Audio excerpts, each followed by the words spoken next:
ನಿಡಗುಂದಿ ಪಟ್ಟಣ ಪಂಚಾಯಿತಿಯ 5ನೇ ವಾರ್ಡ್ನ ಉಪಚುನಾವಣೆಯಲ್ಲಿ ಮತ್ತೊಮ್ಮೆ ವಿಜಯಶಾಲಿಯಾದ ಬಿಜೆಪಿ ಅಭ್ಯರ್ಥಿ. ನಿಡಗುಂದಿ ಪಟ್ಟಣ ಪಂಚಾಯಿತಿ 5ನೇ ವಾರ್ಡ್ ಅಭ್ಯರ್ಥಿಯ ಅಕಾಲಿಕ ಮರಣದಿಂದ ಉಪಚುನಾವಣೆ ನಡೆಸಲಾಗಿತ್ತು. 5ನೇ ವಾರ್ಡ್ನ ಉಪಚುನಾವಣೆಯಲ್ಲಿ ತ್ರಿಕೋನ ಸ್ಪರ್ಧಿಗಳಿದ್ದರೂ ಬಹಳ ಪೈಪೋಟಿ ತುರುಸಿನ ಚುನಾವಣೆಯಲ್ಲಿ 6 ಮತಗಳ ಅಂತರದಿಂದ ವಿಜಯದ ಚುಕ್ಕಾಣಿ ಹಿಡಿದ ಭಾರತೀಯ ಜನತಾ ಪಾರ್ಟಿ.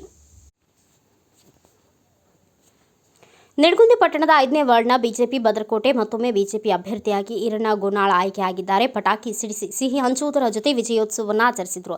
ಈ ಸಂದರ್ಭದಲ್ಲಿ ಮಾತನಾಡಿದ ಮಾಜಿ ಸಚಿವರು ಶಾಸಕರಾದ ಎಸ್.ಕೆ. ಬೆಳ್ಳುಬ್ಬಿ ಅಭಿನಂದನೆಗಳನ್ನು ಸಲ್ಲಿಸಿ ಸುದ್ದಿಗಾರರೊಂದಿಗೆ ಮಾತನಾಡಿ, ತ್ರಿಕೋನ ಸ್ಪರ್ಧೆಯಲ್ಲಿ ಅಧಿಕಾರದಲ್ಲಿರುವ ಕಾಂಗ್ರೆಸ್ ಪಕ್ಷ ಎಷ್ಟೇ ಶತಗತ ಪ್ರಯತ್ನ ಪಟ್ಟರೂ 5ನೇ ವಾರ್ಡ್ ಕೇವಲ ಕೆಲವು ಮತದಾರನ ಆದಲು ಬದಲು ಮಾಡಿದರೂ ಹಣ ಬಲ, ಅಧಿಕಾರದ ಬಲ ಇದ್ರೂ ಭಾರತೀಯ ಜನತಾ ಪಾರ್ಟಿ ಅಭ್ಯರ್ಥಿಯನ್ನು ಸೋಲಿಸಲು ಸಾಧ್ಯವಾಗಿಲ್ಲ.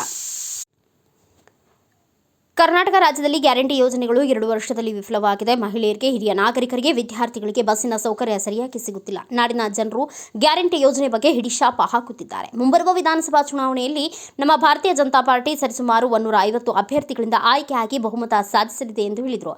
5ನೇ ವಾರ್ಡ್ನಲ್ಲಿ ನಡೆದಂತ ಉಪಚುನಾವಣೆಯಲ್ಲಿ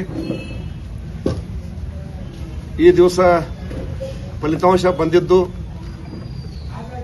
ಅದು ಭಾರತೀಯ ಜನತಾ ಪಾರ್ಟಿ ಅಭ್ಯರ್ಥಿಯಾಗಿರ್ತಕ್ಕಂಥ ಈರಣ್ಣ ಗೋನಾಳ ಅವರು 6 ಮತಗಳ ಅಂತರದಿಂದ ಒಂದು ವಿಜಯವನ್ನು ಸಾಧಿಸಿ ಎಲ್ಲರಿಗೆ ಒಂದು ಖುಷಿ ತಂದಿರತಕ್ಕಂಥ ಸಂದರ್ಭದಲ್ಲಿ ಕರೆದಿರ್ತಕ್ಕಂಥ ಈ ಪತ್ರಿಕಾಗೋಷ್ಠಿಯಲ್ಲಿ ಉಪಸ್ಥಿತರಿರ್ತಕ್ಕಂಥ ನಮ್ಮ ಜಿಲ್ಲೆಯ ನೂತನ ಕ್ರಿಯಾಶೀಲ ಅಧ್ಯಕ್ಷರು ಆತ್ಮೀಯರಾಗಿರ್ತಕ್ಕಂಥ ಶ್ರೀ ಗುರುಲಿಂಗಪ್ಪ ಅಂಗಡಿ ಅವರೇ, ಮಂಡಳ ಅಧ್ಯಕ್ಷರಾಗಿರ್ತಕ್ಕಂಥ ಸ್ನೇಹಿತರನ್ನ ಈ ಪತ್ರಿಕಾಗೋಷ್ಠಿಗೆ ಹಾರ್ದಿಕವಾಗಿ ಸ್ವಾಗತವನ್ನು ಬಯಸ್ತೇನೆ. ಈ ಒಂದು ಚುನಾವಣೆ ಬಹಳ ಕುತೂಹಲವನ್ನು ಕೇಳಿಸುತ್ತದೆ. ಇಡೀ ವಿಜಯಪುರ ಜಿಲ್ಲೆಯಲ್ಲಿ ಒಂದೇ ಒಂದು ಇರತಕ್ಕಂಥ ಉಪಚುನಾವಣೆ ಇದು. ಈ ಚುನಾವಣೆಯಲ್ಲಿ ಕೂಡ ಹಿಂದಿನ ಸಂದರ್ಭದಲ್ಲೂ ಕೂಡ ಈ ವಾರ್ಡಿನ ಮತದಾರ ಬಂಧುಗಳು ದಿವಂಗತ ಪ್ರಹ್ಲಾದ್ ಪತ್ತಾರ್ ಅವರಿಗೆ ಬಿಜೆಪಿ ಅಭ್ಯರ್ಥಿಗೆ ಬಹುಮತದಿಂದ ಆಯ್ಕೆ ಮಾಡಿ ಕಳಿಸಿದ್ರು. ಅನಿರೀಕ್ಷಿತವಾಗಿ ಅವರು ಮರಣ ಹೊಂದಿದ ಮೇಲೆ ಒಂದು ಅನಿವಾರ್ಯವಾಗಿ ಉಪಚುನಾವಣೆ ನಡೆಸತಕ್ಕಂಥ ಸಂದರ್ಭ ಬಂತು. ಈ ಸಂದರ್ಭದಲ್ಲೂ ಕೂಡ ಇಲ್ಲಿಯ ಅಭ್ಯರ್ಥಿಯನ್ನು ಆಯ್ಕೆ ಮಾಡಬೇಕು ಅಂದಾಗ ನಾವು ಯಾರೂ ಅಧ್ಯಕ್ಷರು ನಾವು ಭಾಗ ತಗೊಳ್ಳಿಲ್ಲ. ಇಲ್ಲಿರ್ತಕ್ಕಂಥ ಈ ವಾರ್ಡಿನ ಹಿರಿಯರಿಗೆ, ಊರಿನ ಹಿರಿಯರಿಗೆ ಜವಾಬ್ದಾರಿ ಕೊಟ್ಟಿವಿ. ಒಬ್ಬ ಯೋಗ್ಯ ಅಭ್ಯರ್ಥಿ ನೀವೇ ಆಯ್ಕೆ ಮಾಡಿಕೊಡ್ಬೇಕು, ನೀವೇ ಚುನಾವಣೆ ಮಾಡಿಸ್ಕೊಡ್ಬೇಕು, ಒಂದು ಗೆಲ್ಲಿಸಿಕೊಡ್ಬೇಕು ಅಂತಕ್ಕಂಥ ವಿನಂತಿ ಮಾಡಿದಾಗ ಎಲ್ಲ ಹಿರಿಯರು, ಮಹಿಳೆಯರು, ಯುವಕರೆಲ್ಲ ಸೇರಿ ಗೋನಾಳ ಎರಡನ್ನ ಅಭ್ಯರ್ಥಿ ಅಂತ ಆಯ್ಕೆ ಮಾಡಿದ್ರು. ಅವರಿಗೆ ನಾವು ಬಿ ಫಾರ್ಮ್ ಕೊಟ್ಟಿವಿ. ಹಾಗೇನೆ ತ್ರಿಕೋನ ಸ್ಪರ್ಧೆ ಇದ್ರೂ ಕೂಡ ಬಹಳ ತುರ್ಸಿನ ಒಂದು ಚುನಾವಣೆಯಲ್ಲಿ ನಡೆದಿರ್ತಕ್ಕಂಥದ್ದು. ಯಾಕಂದ್ರೆ ಇಲ್ಲಿ ನಾಡಿನ ಮಾತೆಯವರು ಕೂಡ ಬಹಳ ಹೆಮ್ಮೆಯಿಂದ ಈ ಒಂದು ಅಭಿಮಾನದಿಂದ ಈ ಚುನಾವಣೆಯಲ್ಲಿ ಮತವನ್ನು ನೀಡಿದ್ದಾರೆ. ಒಟ್ಟಾರೆ ಈ ಒಂದು ಕರ್ನಾಟಕ ರಾಜ್ಯದಲ್ಲಿ ಕಾಂಗ್ರೆಸ್ ಸರ್ಕಾರ ಇದ್ದಂತಹ ಸಂದರ್ಭದಲ್ಲಿ ವಿಜಯಪುರ ಜಿಲ್ಲೆಯಲ್ಲಿ ಕೇವಲ ಏಕೈಕವಾಗಿರತಕ್ಕಂಥ ನಿಡಗುಂದಿ ಪಟ್ಟಣದ 5ನೇ ವಾರ್ಡಿನ ಚುನಾವಣೆಯಲ್ಲಿ ಭಾರತೀಯ ಜನತಾ ಪಾರ್ಟಿ ಅಭ್ಯರ್ಥಿ ಗೆದ್ದಿರತಕ್ಕಂಥದ್ದು ಒಂದು ಕಾಂಗ್ರೆಸ್ ಸರ್ಕಾರದ ವೈಫಲ್ಯದ ದ್ಯೋತಕ ಅಂತ ಹೇಳಿ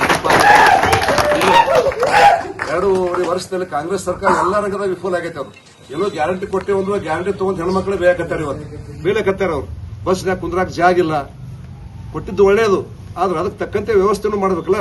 ಬಸ್ನ ಬಂದ್ ಮಾಡಿಬಿಟ್ರಿ, ಬಸ್ಗಳಿಲ್ಲ, ಮಲ್ನಾಗ ಬಸ್ಗಳು ಸಿಗುದಿಲ್ಲ. ಈಗ ಯಾರೋ ಒಬ್ರು ಹೋಗಿ ಹತ್ಬೇಕಂದ್ರೆ ವಿದ್ಯಾರ್ಥಿಗಳಿಗೆ ಬಸ್ ಇಲ್ಲ, ಸೀಟ್ ಇಲ್ಲ, ಹಿರಿಯರಿಗೆ ಸೀಟ್ ಇಲ್ಲ.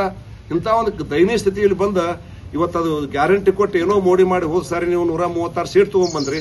2 ವರ್ಷದೊಳಗೆ ಇವತ್ತು ಅದೆಲ್ಲ ಕಳ್ಕೊಂಡ್ಬಿಟ್ಟಿದ್ದೀರಿ.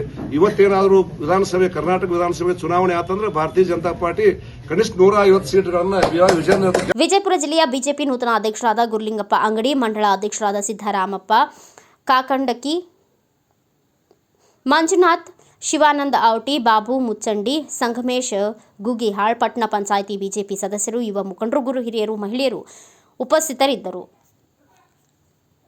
ಬ್ಯೂರೋ ರಿಪೋರ್ಟ್ ಅಲಿ ಮಕಾಂದಾರ್, ಭಾರತ ವೈಭವ news, Nidagundi. Thanks for watching. Read, discuss and debate with editor Dr. Yan Prashant Rao. Wanted reporters in print, digital and visual media for Bharat Vaibhav Daily Newspaper, BV News 5 Channel and BV Fast Web News from all the talukas of Karnataka, Goa and Maharashtra. If interested, send your resume to 9019229363